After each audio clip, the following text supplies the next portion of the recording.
Hey, today I want to talk about something we all interact with without even realizing it, and it's e-commerce. Think about it. You probably bought something online this week, maybe some pair of shoes, maybe some clothes, a phone case, even your groceries. But here's the question.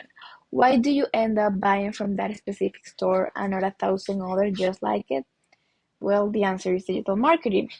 Back in the early days of e-commerce in the late 90s, company actually believed that just having a website was enough to bring customers in. Spoiler, it wasn't. What survived and what's thriving today are businesses that understood digital marketing is not optional. It's the engine. It's what connects a product with the right buyer through search engines, social media, and personalized recommendations. It's also what lets a tiny business in one country reach a very specific audience on the other side of the world. Something that was basically impossible before the internet. Um, okay, so once you've got people's attention, how does a business actually make money? This is where revenue models come in, and honestly, this is the part that separates a hobby from an actual business. The most common one is called sales revenue. It's basically when you sell a product or service and you keep the profit. Done. Simple and direct. Then we have the subscription model, which has completely exploded in the last few years. So instead of a one-time purchase, customers pay monthly or yearly to keep using something. So think on streaming services or even software subscriptions. The other one we have, it's called advertising models. It's where a company earns money by showing ads instead of charging users directly. That's basically how a lot of free apps stay free. Then we have transaction fee models. It's where a platform doesn't sell anything itself, but takes a small commission every time a sale happens through it. And finally, we have affiliate marketing. It's where a company or even just a person earns a commission for sending customers to someone else's business.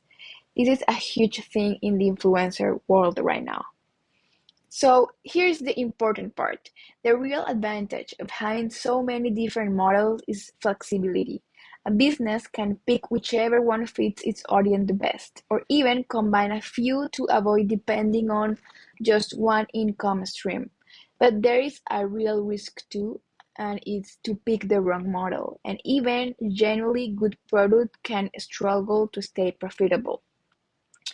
Um, this is where exactly platforms such as Amazon, eBay, and Etsy come in because all three basically run on that transaction fee model.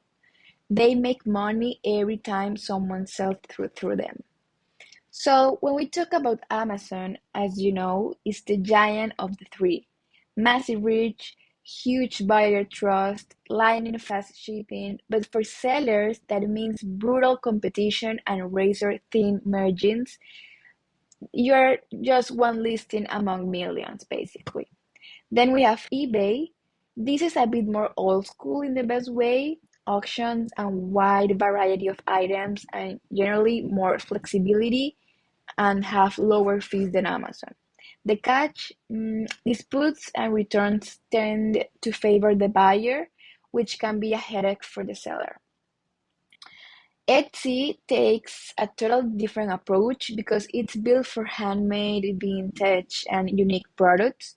It's much easier to build a personal brand, but and actually connect with buyers who want something specific.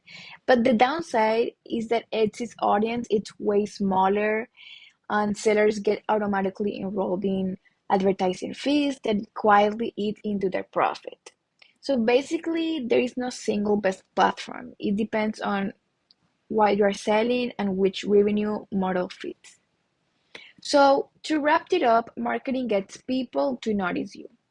Revenue models are how you actually make money, and the platform you pick needs to fit both.